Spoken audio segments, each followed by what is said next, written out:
So, Amie, Zachary. Avery, Zachary. I don't know if you heard, but U.S. Senator Cory Booker, you may have heard of him. He is right now, and as we speak, in the halls of Congress, speaking a lot, speaking so much, in fact, that it has taken on this like multisyllabic importance of a filibuster. It's speech that is stopping the action of this out of control government. 17 hours and counting as of right this moment when we're recording. We're recording on Tuesday afternoon, and I find it super interesting because he's speaking so much, and I have been speaking so much, and I don't understand why I get called a loudmouth, but Cory Booker gets called a hero. Get you on the Senate floor now. I'm just saying, as the white dude with mustache with podcasts, I feel like I've been prepared for this specific skill set. Like, I have very few skills, but this is one of them. Talking too much, that's my whole deal. That's your whole deal. There really is. Yeah. If there was one thing that you guys could speak for 17 hours about, what would it be? Definitely all of the things that have been happening vis-a-vis the Trump administration would probably give you enough topics for 17 hours. I assume that's what he's doing, but I really haven't been checking in. Is he just reading the phone book at this point? Yeah, that sounds interesting, right? Current events, obviously, like obviously a fun thing to riff on. Very Mort Saul, very George Carlin. Me, if I could speak for 17 hours, it would have to be something specific, something that people would be interested in, something for the common man. I'm thinking 1980s movie Xanadu. Oh. Starring Michael Beck and Mike check, Olivia Newton-John. Oh. What do you know about Gene Kelly? What do you know about Gene Kelly? Haven't seen Xanadu. It's only America's, it's not a perfect movie. It's not a good movie. The duality of film. Welcome to Cornhole Champions, a weekly podcast powered by Iowa Starting Line, where we throw bags at the state's biggest stories. I'm Zachary Oren Smith. It's Wednesday, and I'm joined today by Starting Line's Amie Rivers and Avery Staker. Iowa Republican Attorney General Brenna Bird wants to defund a sheriff's office. Why? He said in a Facebook post that he wouldn't do something unconstitutional. Bird is suing, and the lawsuit could have sweeping implications on the relationship between our county governments and statewide overlords. Also, we get into Trump's tariffs and the impact they would have on the farm economy, as well as how Republicans want different rules for populous blue counties and how they elect their leadership.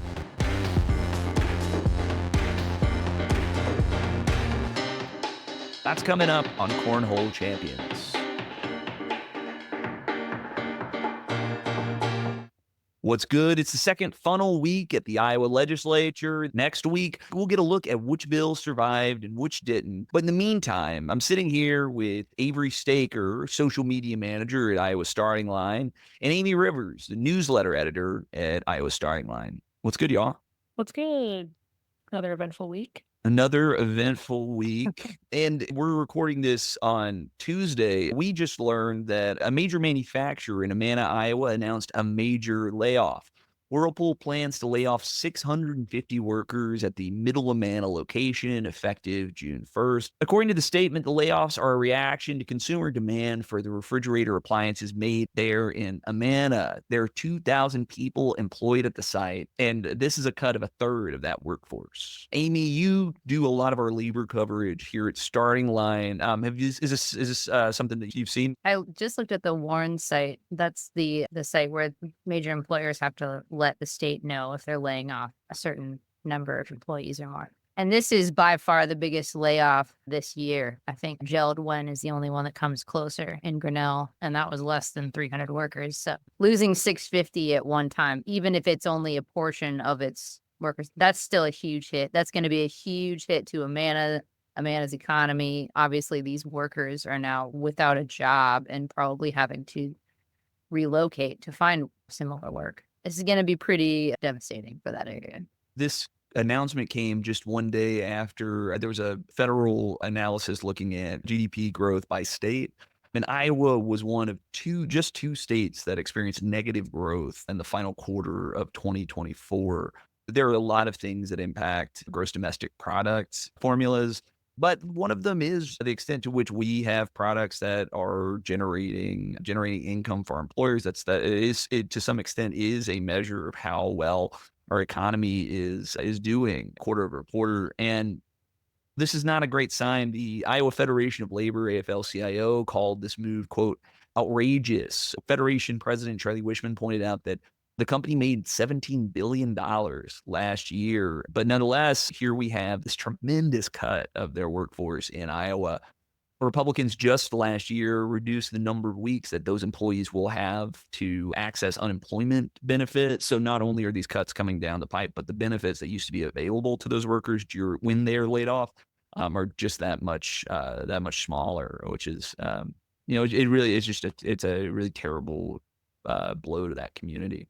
And we haven't been adding that many jobs either. I mean, you take all that into consideration and you're basically either dooming people to lower their standards for work, which maybe is their goal, or relocate out of the state. And so, I mean, this is sort of what we're faced with unless we're really willing to take a look at what is not only going to work, keep businesses here, but how we can actually support workers in the time that they need it to, which is this unemployment time, especially if you're looking for manufacturing work similar to what you've been doing for years.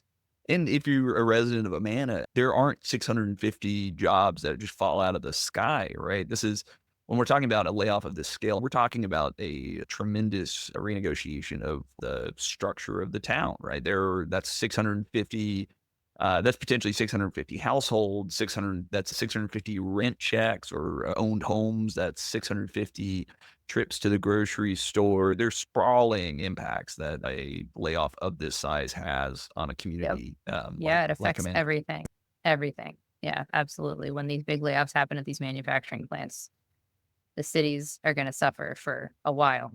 Yeah. So just hearts and prayers go out to those folks, and hopefully they can find some work soon. Yeah. Second story, Iowa's 99 counties are led by 99 elected boards of supervisors. From county road repair to land use, these are extremely powerful elected positions. Currently, many of these boards are elected by at-large seats. What that means is that when there's an opening, anyone inside the county can throw their hat to run for that seat. Iowa Republicans want to change how larger counties elect those leaders. They say urban interests in these bigger counties is leaving rural people outside of the conversation at the boards of supervisors. Rather than at-large seats, they want to require counties with populations larger than 125,000 or with a public university to be elected by district. The thought is that this would help get more rural representation. But this bill, as we'll talk about, there's some problems kind of with the math that Republicans use to pass this bill. First, you got to ask yourself, like, why would Iowa Republicans be interested in changing the makeup of county boards of supervisors, right? One, urban counties like Polk, counties like Johnson, these are some of the few places where you still have Democratic representation in government, but that's both in your cities, but that's also in the county board of supervisors. And by their math, what this is, when they say urban, I think it's important to note that they included the presence of a public university as one of the kind of characteristics that would tick off this new by district formula. It's because there's this suggestion, right? This idea that the reason that there's these Democrats that are holding countywide office is because you have students voting, right? Yeah. That the students who come to the University of Iowa, students that come to Story County, to Iowa State, who come to UNI over in Cedar Falls, that they are throwing the vote in one way or the other, right? These liberal out of towners, right? Which I think is super interesting, right? Because it's really tough for me to understand why a student shouldn't be able to vote, right? Like why they're 18 years old. It's difficult for me to understand why they shouldn't be able to vote in a place where they spend the majority of their year. Right. Like why voting in that county election wouldn't be why they wouldn't have an important piece of that vote. And so the way that they're doing this is rather than having just the at-large runs, what they would do is set up these districts based on population. And that's where we get to kind of the other major problem that these districts have, right? Which is that imagine for me, you have a county with a major urban municipality right in the center, right? Let's call it Iowa City. If that were the reality of Johnson County, certainly if you're carving up districts, there would certainly be applications of population where you would create representative districts that would include areas outside of Iowa City, potentially getting a much redder, potentially more rural supervisor elected from that area. But the reality is that you have, it's not just Iowa City, it's also Coralville, it's also North Liberty, it's Tiffin, it's all of these other kind of like growing municipalities, right, that are seeing a lot of growth. And so what you end up with is districts that are ruled by places like North Liberty, ruled by places like Coralville, like Tiffin, which, if you check their voter rolls, may be a little more conservative, but vote for Democrats too, right? Mm-hmm. So what you're really doing is Johnson County has folks like Supervisor John Green and Supervisor Lisa Green Douglas, two people that live in rural Iowa. But they're not the right kind of rural. These aren't the right kind of voters. We know what they mean when they say that. Yeah, and so it's this like kind of boondoggle of a legislation that I would argue that the data shows wouldn't actually manifest in like suddenly better Republican representation on some of these boards. Right. It's just such an obvious like shot across the bow again to our public universities that are, by the way, completely at the whim of the state via the Board of Regents. So it's just the state picking on universities and university towns and blue dots and urban areas because they don't think that those people will ever vote for them. And that's a dumb way to run a democracy. I don't know. Yeah. They don't want to increase rural representation. They want to increase partisanship. Yep. They want to increase their specific kind of politics at all levels of government. Yeah. So there's nobody contradicting them. There's nobody standing in their way of whatever they might want to do. And it's just like you explained, the strategy that they're trying to go for isn't really going to work because of how districting happens, because of like the districting law. So they just want to try to whittle away the Democratic or the blue representation as much as possible. But when you don't know civics, you just look stupid, which is what's going on right now. In the show notes, I'll include the analysis by John Deeth, his now defunct but still beloved Deeth blog. Did a really great look into how this would actually work in a county like Johnson. So I think it's an essential reading as we're thinking about what the impact of this would actually be. Third story, President Trump is about to drop what he's calling Liberation Day tariffs on Wednesday, maybe as you're hearing this. And farmers are getting nervous. Tariffs on things like potash, a key ingredient in fertilizer, and agriculture equipment all would likely see massive price increases from retaliatory tariffs. And Iowa farmers would be caught in that crossfire. This week, U.S. Agriculture Secretary Burke Rollins visited Iowa and hinted at possible emergency aid for farmers who might get hit by retaliatory tariffs from other countries. Remember last time, Iowa soybean farmers took a massive hit during Trump's first trade war with China when ag exports fell by $27 billion. Now, with commodity prices already down and production costs already up, Iowa farmers are bracing for impact. The big question, I think, is will history repeat itself? Amie, looking at the impact on the farm economy, something that's in your wheelhouse, can you tell me a little bit of what you think will happen here? I'm looking at this Gazette article right now when it's talking about the last time this happened, the last trade war that Trump imposed on us, where U.S. agricultural exports fell by more than $27 billion. By the way, soybeans were 71% of that. And the USDA sent $23 billion to farmers to help offset those losses. So there's like literally $4 billion on the table that farmers lost in this, if my math is correct. But yeah, soybean farmers and Iowa farmers being among the largest casualties of that trade war in 2018 is very worrisome.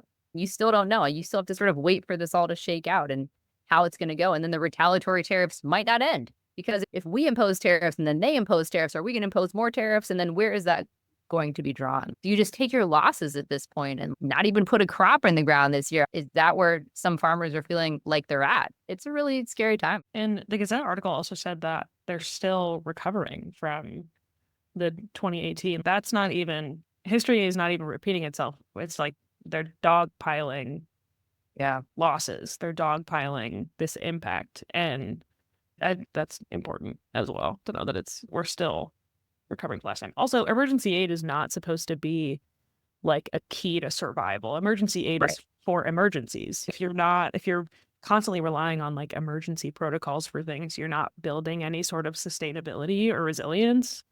And you can't like avoid taking those hits. It's just constant reliance on emergency aid. And if you want to help them, just have good policy in the first place, dude. If you want to, I think that's the interesting point here, right? Because when we call it an emergency, it begs the question, like, what's the emergency, right? What is emergency the is thing Trump. The emergency is we're deciding to levy these tremendous tariffs on foreign goods and imports. And the notion, right, that we are going to begin ascribing the logic that we would to like Hurricane Katrina to what is us like implementing difficult times on ourselves. It's not an emergency. It's a choice. This is absolutely a policy choice. It's a choice. And we're literally trying to say, oh, we're going to cut the deficit. We're going to cut the waste, fraud, and abuse. Cut the waste, fraud, and abuse. Meanwhile, you're already promising farmers $10 billion in what you expect will be their losses based on this one choice. So what are we doing here? What is our goal? Is our goal to decrease the deficit? Is our goal to get rid of overspending money? Because this is not it. So let's steelman this a little bit, right? One of the things that I actually take in good faith is that there's a sense that we need to build a more resilient economy, right? That when we are dependent on a foreign source of oil, when we are dependent on a foreign source of potash, when we're dependent on that, when that is not a locally produced or a nationally produced good, commodity that that causes reliance, right? And when Canada suffers, when Russia suffers, when when a partner suffers, that we have this issue that our economy is then impacted by their choices, by their policy. What's crazy about this is not only did these choices decrease the strength of our farm economy, you simultaneously have I've been covering the USDA cuts, right, to a lot of the local food programs here in the state of Iowa, something like $11.3 million promised to food farmers here in the state of Iowa that got yanked back at the last minute. Right. Not just that they were anticipating, but like money that they've already planned or they're planned around their work schedules. Here we have cuts to the USDA that are making our farmers less resilient. And on top of that, you are going to drive up the prices for things like farm equipment, things like fertilizer for this very same group of folks, right? It's our inputs are becoming far more expensive, right? And then the federal government then has to run in with emergency aid in order to compensate for these losses, right? When these are problems caused by us. Right. We can't produce potash in the amounts that we need it, or we would have done it. We can't produce a lot of things that we need a lot of. That's why the rest of the world exists. Like, we can trade with them and make that work diplomatically rather than trying to be isolationist, because that's really going to hurt us in the short term and the long term. We need lower prices now. Yeah. Period. And it's also hard to fully trust the authenticity of offering emergency aid when, every day there's a new part of the social safety net cut. Yeah. By some foreign billionaire weirdo that nobody elected and nobody wanted in office. Like, how are you supposed to, especially with the USDA funding, that was for local food systems. That was going to go to food banks and schools and local farmers. And you have all this talk about wanting to support local people and local systems and local products and reinforcing that local resource system. But it's almost just like a signal, like a way for them to be like, we're doing something good. And then behind the scenes, they're trying to keep everything separate and operate in these silos, but they're starting to falter. It's starting to run into each other. As we're thinking about building more self-reliance, more strength in our communities, it is a good time. I was talking to some growers in Lynn County yesterday morning on Monday, and one of the things that they were emphasizing is that buy a farm share. Right now, if you are looking to support local agriculture, right now folks are hurting. Input costs are going through the roof. If you really want to support folks growing food, making our food system more resilient, buy a farm share. Right now, folks are hurting. Input costs are going through the roof. If you really want to support folks growing food, making our food system more resilient, buy a farm share. Right now, folks are hurting. Input costs are going through the roof. If you really want to support folks growing food, making our food system more resilient, buy a farm share. The way to do that is to buy a farm share. Now's the time. Get out and do it. Is that the CSA thing where they send you a box of food every month? That's one. Yeah, that's one form of it. CSAs look like a lot of different things. Sometimes a box of food. Sometimes you come pick. So I've seen some a la carte stuff. They depending on the grower, they have different ways that they market those. But it's a great way to get some excellent, tasty, locally grown food. But it's also a great way to support people in your community, in your county, doing great work to make our food system better. Fourth story, and it's a fun one. Iowa's Republican Attorney General wants to defund the police. Well, the Winneshiek County Sheriff, to be precise. Republican Attorney General Brenna Bird filed a lawsuit to strip Winneshiek County of all state funding because of and let me check the script real quick. It's because of a Facebook post. Sheriff Dan Marx, who's actually a fellow Republican, said his office would reject unconstitutional immigration detainer requests that weren't approved by the courts. He was elected to uphold the Constitution. He said on Facebook that he'd continue to do that, but that rubbed Attorney General Brenna Bird and Governor Kim Reynolds the wrong way. Bird gave the sheriff a chance to post a specific statement she wrote for him disavowing his previous comments, but he refused to play ball. And now an entire county's funding hangs in the balance over what amounts to a disagreement about a Facebook post. Amie, Avery, what's been y'all's reception of this? When did y'all hear about the story? You did that amazing video talking about it, and I had done a little thread when I first became aware of it. A reader sent me the thing because Reynolds and Marx had been going back and forth on Facebook on their public pages, like basically talking about this. And so everybody was like following along like a little soap opera. And then, of course, the lawsuit happened. Yeah. Oh, my God. I should say that we've asked to have the Sheriff Marx on the podcast a couple of times. He has not yet replied, but hope springs eternal. Maybe he will change his mind. Avery, what have you made of this story?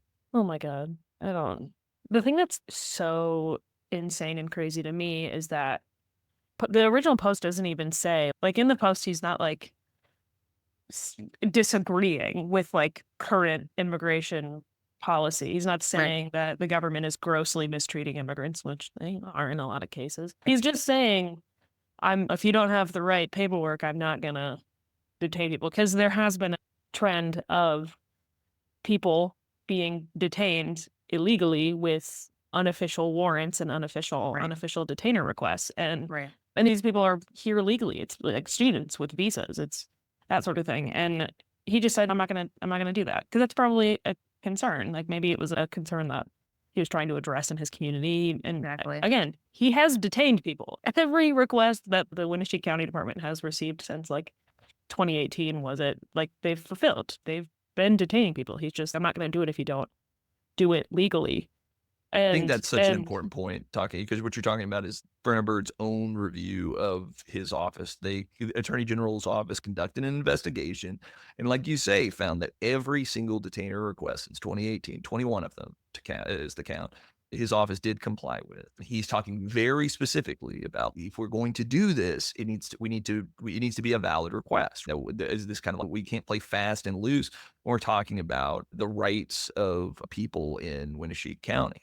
And it's so obvious that they'll stop at nothing just to signal that they have the power.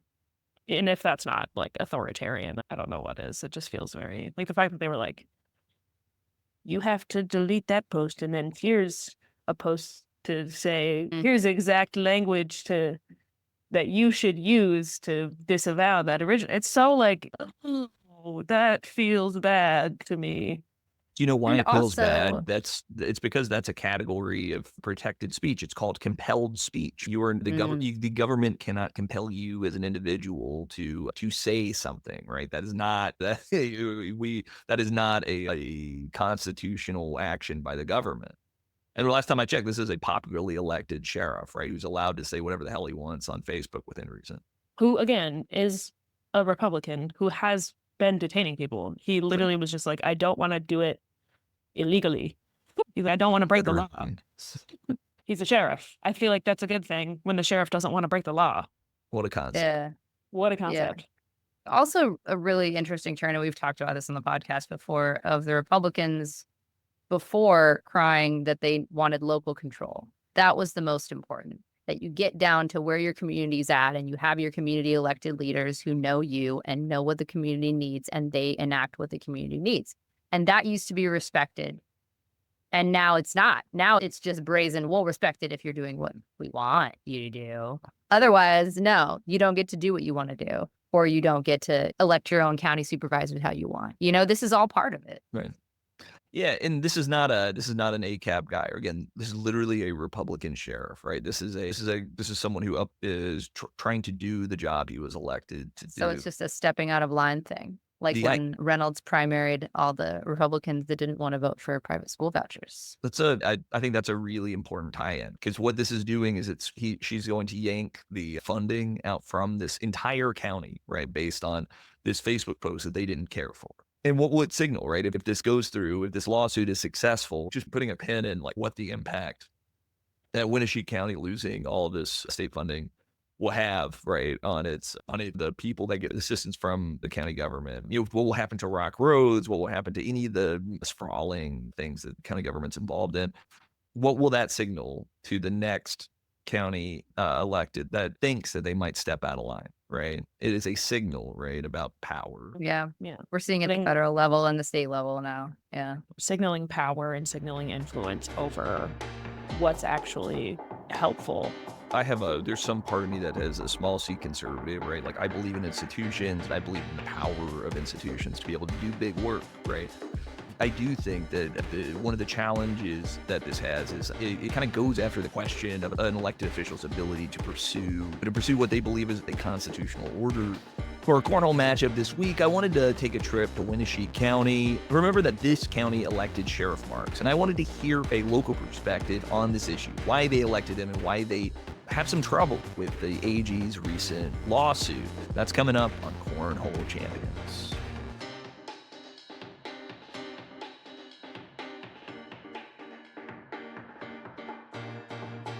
I wanted to dig deeper into the standoff between Iowa's Attorney General Brenna Bird and Winneshiek County Sheriff Dan Marx. What's fascinating is how the issue doesn't necessarily fall along partisan lines. Joining us today is a resident and Republican leader from Winneshiek County who's concerned about potentially losing all state funding to the county over a Facebook post. I have Thomas Hansen here on the line. Thomas is the co-chair of the Winneshiek County Republican Party, co-chair of the 2nd District Executive Committee, and has been on the Republican State Platform Committee for 12 years. Hello, Thomas. Hello, Zach. How are you? I'm well. Thanks for joining me today. I understand you're in the dining room at Maeve's Pizza there in Decorah. Is that right? I'm in the basement, yes. In the basement. Excellent. You repair air conditioning units, or you have HVAC? I have my own refrigeration business, and this is one of my customers. Excellent. They were nice enough to come down here and use their Wi-Fi. Well, I appreciate you joining me for the show. Before we jump to today, I wanted to jump back to right before the previous election, right? For the sheriff. What led you to support? Did you support Marx ahead of his sheriff primary? I did. He didn't have a primary. He hasn't had a primary for a while. He's been a friend of mine for many years. I guess we hit it off because we have the same basic philosophy on the Constitution, what it means, how we're supposed to follow it, enforce it. So I guess we're both constitutional conservatives. So like I said, we hit it off, and we've been friends for quite a long time. When the previous sheriff retired, I did write a letter to supervisors recommending him to replace the old sheriff, and the supervisors did do that. For folks outside of Winneshiek, tell me a little bit about, were there some moments that where you thought he was a really effective leader for the community? Yeah, the one point I always make up, he's always identified himself as a constitutional sheriff. And the one moment that really stuck out for me was during the whole COVID deal. Our city tried to enact a mask mandate, and Sheriff Marx went to the city council one night, walked in, told them that their mask mandate was unconstitutional and it was not going to be enforced. He wasn't going to enforce it. His department wasn't going to enforce it. The courts here weren't going to enforce it. And he turned around and walked out. And that showed me that he means what he says. When he says he's going to protect your constitutional rights and liberties, that's what he does. And based on that one story, I mean, this is not a leftist. This is not a left wing guy, right? This is he's a registered Republican. He's run on the Republican ticket for years now. How did you hear about all this going on? I saw it on the news, on the internet. I mean, it got to be all over the internet and the news, even nationally. It made the national news. And that's how I found out about it. So, yep. You heard about it on the national news, and what did you immediately think? Did you call him? What was your response to all that? Well, the first thing I did was to actually look up the Facebook post that he had put up, and just knowing Dan Marx as I do, and the many conversations we had over the years, I understood what he was trying to say, and I've told him this. I told him because he came to one of our meetings to explain his letter, and I told him, if you've got to spend 20 minutes explaining your letter to a group, you haven't written a very good letter. I'm sorry, Dan, you're my friend and everything, but you needed to word this a little bit differently. And that's basically really all that he's guilty of, is being a bad writer. I know where his heart is. I know where his philosophies are. I've seen how he has protected people's constitutional rights and liberties over the years. And I said, I knew what he was trying to say. And the state leaders just took it out of context. What did you make of it? What was your thought on all this? Exactly what I said before. I knew that he was trying to say. He's always made the point that he is the top law enforcement agent here in the county. All county sheriffs are, right, because they're the only law enforcement agent that's not beholden to a politician. They are elected by the people. They are to serve the people, and that's what he has always done. And like I said, he has always identified himself as a top law enforcement agent in Winneshiek County. And I know when Brina Bird came up here to campaign, he, myself, and there were several other people that took exception to her labeling herself the top law enforcement agent in Iowa. We all said that she was the top prosecutor in Iowa. She doesn't ride around in a patrol car. She doesn't do any kind of raids. She's the top lawyer in Iowa. And we all acknowledge that, and that's her position. I think constitutionally that's her position. Mm-hmm. And I feel that created some friction between her and Winneshiek County. Mm-hmm.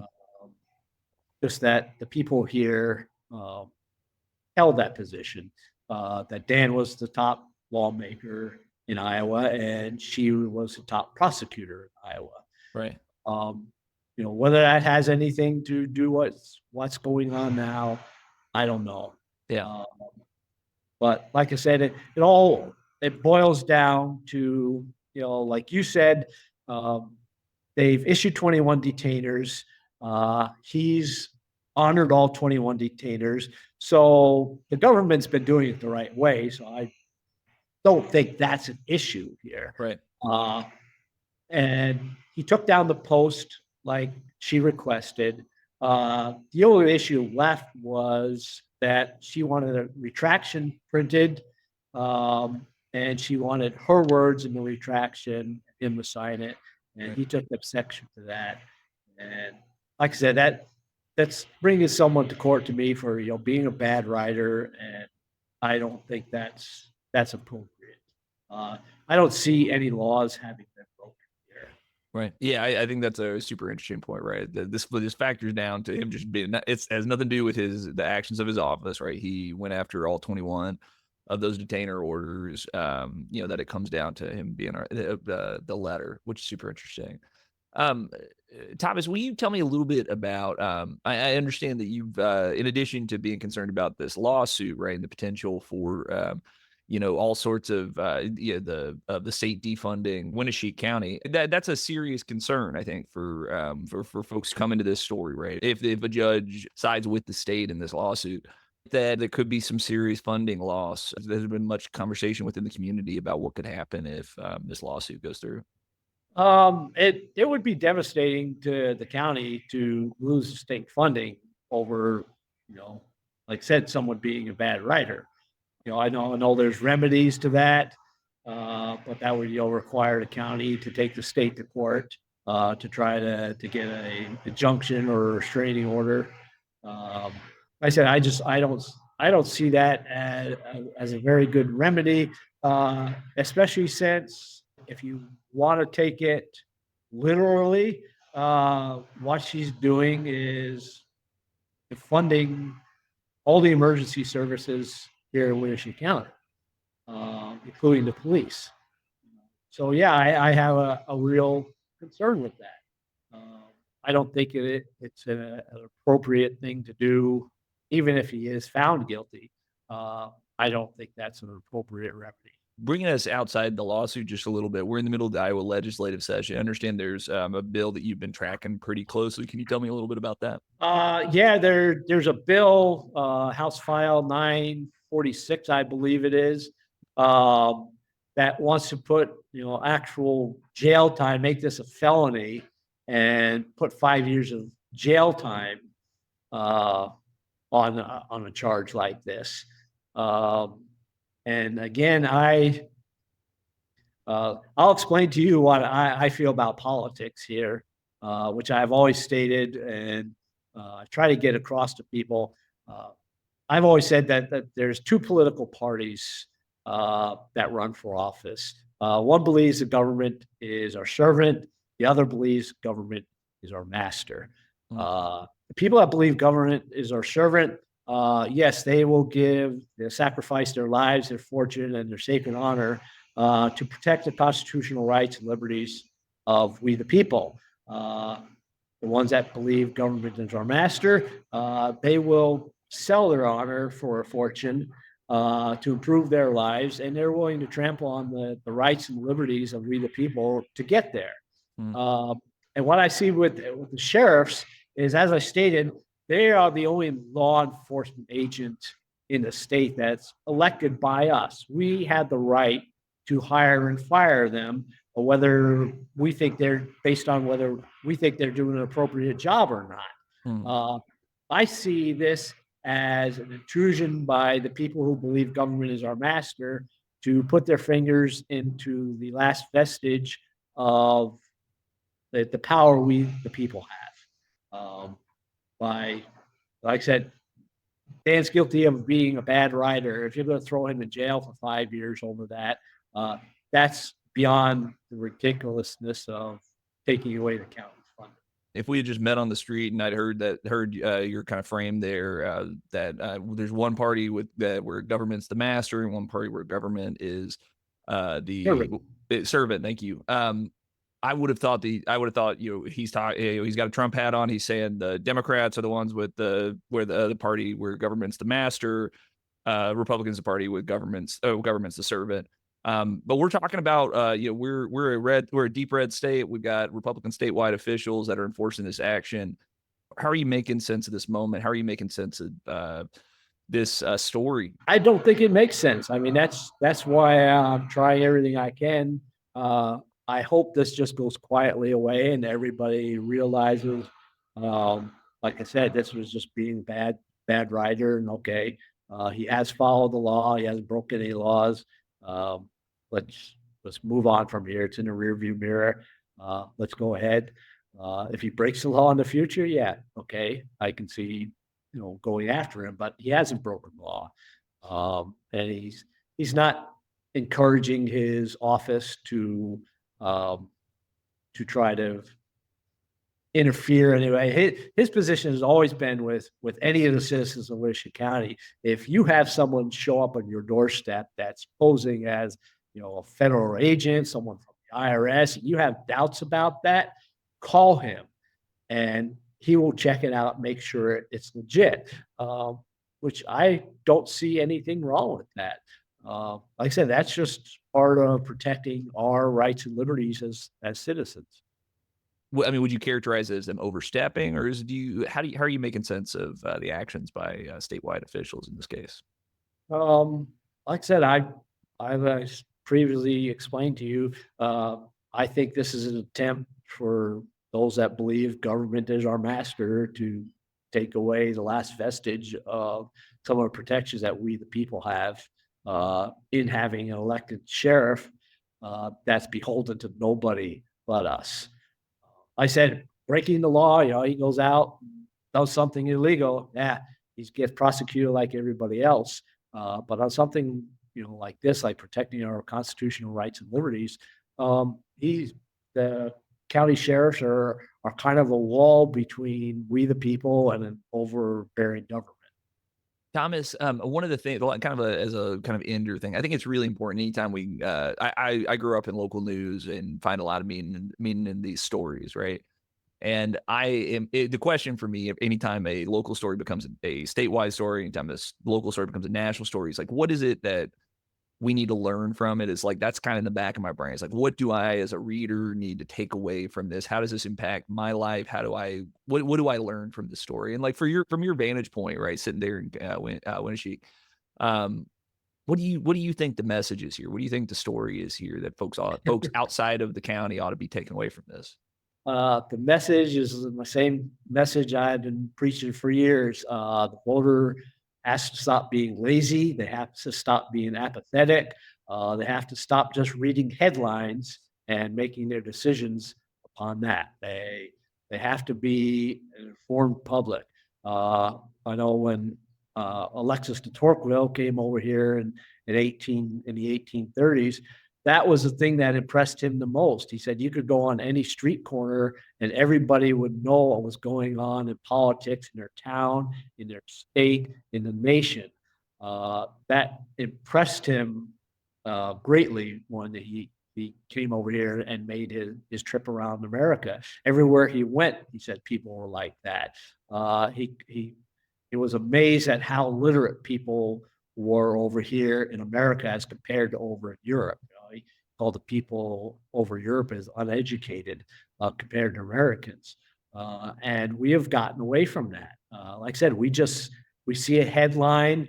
We don't read anything beyond the headline. And you as a journalist know, sometimes the meat of the story, as you put it, is completely different from what the headline is. And for people just to look at the headlines in this story as what's been published so far, I've seen it already on news reports, on TV news reports, where they start off with this big headline to catch everybody's attention, but then as they report it, they actually report what's going on, but people don't pay attention to that. They look at the headline, they forget everything else, and it's even worse in printed media. Everybody's looking for that 30-second spot to read to learn the news of the world, and it doesn't work that way. And that's part of the reason why we're in the spot we are today, with government having so much control over our lives, when it should be we the people that have it. As a longtime beat reporter, I'll be the last person to defend editors and the headlines they end up throwing on the top of my stories. But Thomas Hansen is the co-chair of the Winneshiek County Republican Party, the co-chair of the 2nd District Executive Committee. Can I say one more thing? Please, what do you got? Just being on the platform committee, we've worked very hard. I've always said over the years that the problem with the Republican Party was that we let other people identify who we were, what we stood for too long. Mm-hmm. And part of that was we never had a consistent message. What we did with our Republican state platform, we've had the same principle page now for 12 years on our Republican platform. We don't have planks anymore. We took 412 planks and went down to 51 legislative priorities, so we can hold our legislators' feet to the fire. And I think that has contributed a lot to the majorities we have now in the House and Senate here in Iowa.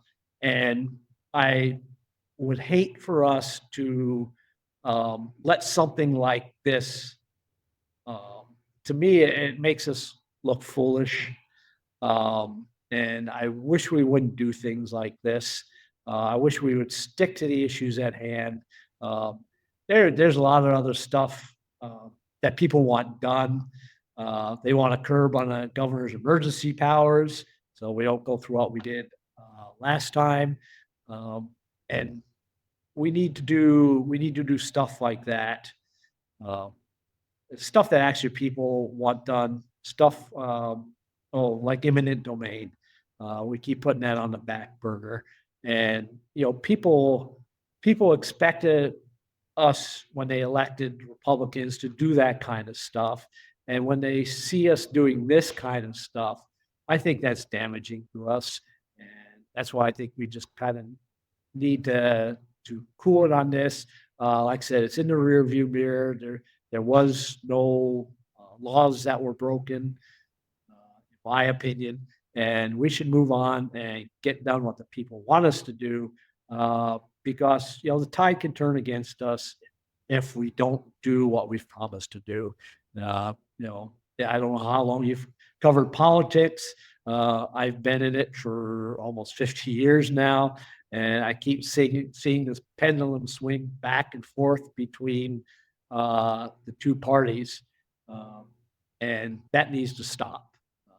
And I think we can stop it, or at least stop the pendulum from swinging so much and actually get stuff done that the people want done.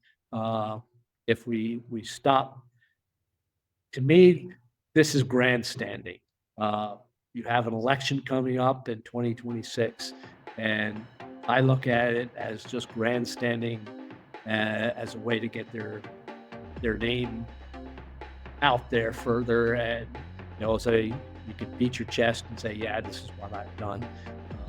I'd much rather see us do some of the other stuff that's in the platform and get that done. I think that would carry a lot more weight. Thomas Hansen, thank you so much for joining me. All right. Thank you, Zach. And thanks for helping me with the computer. That was another episode of Cornhole Champions. If you like the show, please rate it and subscribe and share it with your friends. While you're at it, sign up for my newsletter at cornholechampions.substack.com and get these episodes straight to your inbox when they drop Wednesday mornings. Cornhole Champions is a weekly podcast powered by Iowa Starting Line. This podcast is produced by me with music from Avery Mossman. Cornhole Champions is a proud member of the Iowa Writers Collaborative. We'll see you with a new episode next Wednesday. Till then, I'm Zachary Oren Smith. I'm Amie Rivers. And I'm Avery Staker.